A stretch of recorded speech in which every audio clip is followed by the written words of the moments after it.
your forecast first. Sponsored by Natax Heating, Cooling, and Plumbing. Well, good evening to you. The Storm Tracker Doppler has been busy tracking scattered rain showers throughout the course of the day. Today, showers here and there, but you can see that little band that we had there into Piatt County and into Macon County has fallen apart. For the most part, showers have finally come to an end. Temperatures holding steady into the lower 60s right now, and we're only going to make it back into the mid-60s again tomorrow because we're forecasting yet again another day where those clouds are going to be around. So if you are going to be outside, you're going to run into more cloud cover, temperatures running below normal, but we're about to turn the corner. A summer-like air arrives. We'll show you that. Talk about thunderstorms for the upcoming Memorial Weekend. That's coming up. WCIA3 News starts right now. Now from WCIA3 News. One group is going back to work tomorrow. The big changes waiting for them. We loved aviation and you wanted more people in it. And it was also a very fitting way to say goodbye to one man. I don't know how I can express how much gratitude I have to this place. And their sheriff does CrossFit to help stay active. But he says something the owners at one gym did helped save his life. You're watching your local news leader. This is WCIA3 News at 10. Good evening, I'm Paul Cicchini. For the first time in 11 weeks, state lawmakers will return to the Capitol with a lot on their plate. The House and Senate canceled session when the coronavirus hit and are now returning for just 3 days. A session will look a lot different in the era of social distancing. Our Capitol Bureau Chief Mark Maxwell previews their return from Springfield. The stage is set for a socially distant State House under a different roof, but lawmakers will spread out and scatter across this floor to debate from a distance. 1, 2, testing, 1. Soon, these loudspeakers will carry the sounds of politicians debating the budget, the pros and cons of a progressive income tax, expanding the vote by mail program, and how Illinois should respond to the coronavirus. The House will gather at the Bank of Springfield Center. The Senate will sequester at the State House. The Capitol will limit who can come in and out and provide limited access for lobbyists and reporters. The media pool area will be up in section 201 there. Lawmakers will be required to wear masks. At a rally Saturday, Republican Darren Bailey said that requirement tramples his rights. I'm not wearing a mask, friends. If you want to wear a mask to protect yourself, you wear a mask. That's perfectly fine. Tuesday, House Speaker Mike Madigan moved to adopt House rules that would require a mask and a temperature screening to get in.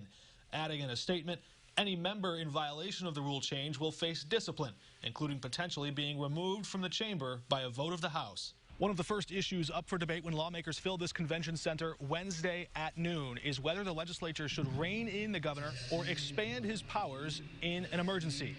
Reporting in Springfield, Mark Maxwell. A state rules panel plans to meet tomorrow morning to decide whether to adopt or reject Governor Pritzker's rule that threatens to punish business owners who defy his executive orders with a fine or potential jail time. Meantime, state police said they will not be targeting individuals while enforcing the governor's executive order. ISP said the, quote, emergency rules will apply to corporations, LLPs, or other business entities consistent with state and constitutional law. The Christian County Board passed a proclamation today saying it doesn't agree with the regulations being forced on businesses during the pandemic. The proclamation is a public declaration of the board's objections to Governor Pritzker's executive order. It passed 12-3. Board members in support of this say downstate counties with low infection rates should not have the same restrictions as counties upstate with higher rates. Several county leaders say businesses should be able to make their own decisions to responsibly reopen. The fear is the shutdown will continue to have far-reaching negative financial impacts. The business owners, the economic distress that it is creating for our county. We had our finance meeting last week. We were $1 million in the black, which has not happened, for numerous years. The county board members in support of the proclamation say while they don't agree with the regulations, it's the responsibility of the health department and law enforcement to enforce any violations of the executive order. It was opening day for the free testing site in Champaign. Nearly 350 people were tested. We told you yesterday the goal was 750. National Guardsmen working the site say that's the highest number of people who can be tested in a day. If that many people don't show up, they won't reach that number.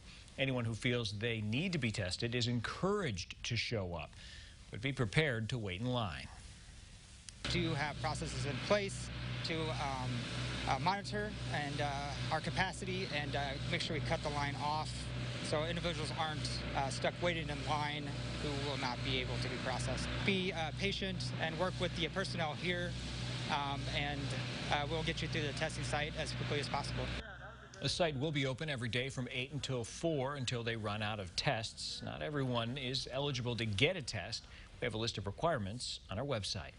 The state has added more than 1,500 cases of COVID-19 in the last 24 hours. That brings the total confirmed cases to about 98,000. There were also another 146 deaths, bringing the total number of lives lost to more than 4,200.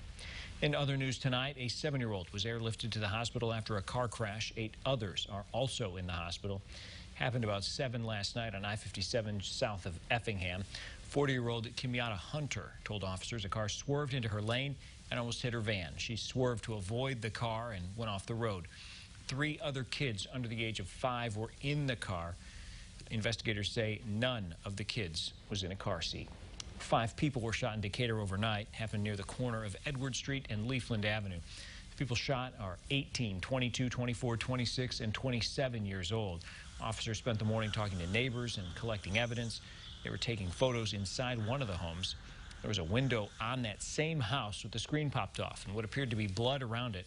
Police say all 5 people who were shot are alive. No one is in custody.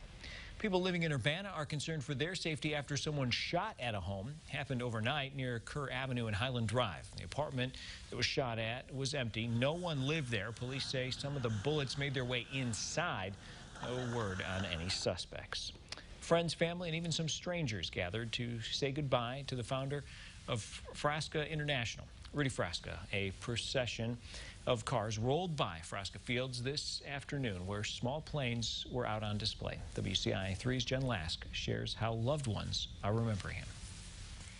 In many ways, This was the start of it right here. Rudy Frasca's story begins with a Luscombe. Mid to late 50s, my father flew into Champaign, Illinois in an airplane, almost exact replica of this. He left the Navy and he parked it, landed at the airport, went to the U of I. He went on to found FRASCA International in 1958. Frasca's ambition kept his eyes on the sky throughout his life. But in the wake of his death, his loved ones and community are focusing right here on the ground at a procession sailing past planes. We thought the best way to do this was to capture my father's personality, which is aviation, all things aviation. He's a very gregarious person that loved airplanes, loved people. His son, Tom, calls aviation a family affair, with 3 generations of pilots in the family. Somebody asked what it was like to grow up as a Frasca or with Rudy Frasca, and I said, if you liked airplanes or building flight simulators, or having an airport is a wonderful place. If you wanted to go fishing, not so much. He says it's hard to single out just one favorite memory of his father. But actually, it was very easy. Any Saturday, Sunday, you would find my father. Anybody that come in here would find my father at the airport. And he would show them their airplanes or sometimes give them rides, and just very outgoing. He loved aviation and he wanted more people in it. There are reminders of his father's legacy all around, including this plane, because Frasca's aviation journey doesn't just start with a Luscombe, it ends with one too, as the model that brought Frasca to Champaign more than 50 years ago takes him home in his final flight. In Urbana, Jen Lask, WCIA 3, your local news leader. Frasca died last week. He was 89. He learned how to fly at the age of 14 and later joined the Navy. Today, his company makes flight simulators to train pilots for commercial, military, and police planes and helicopters. Several stores have already gone out of business these past few weeks. What else has been added to that list? Plus, one sheriff says he has a lot to be thankful for. Why being alive is one of them. And this year's Festival of Quilts will be a little different, how you'll be able to participate.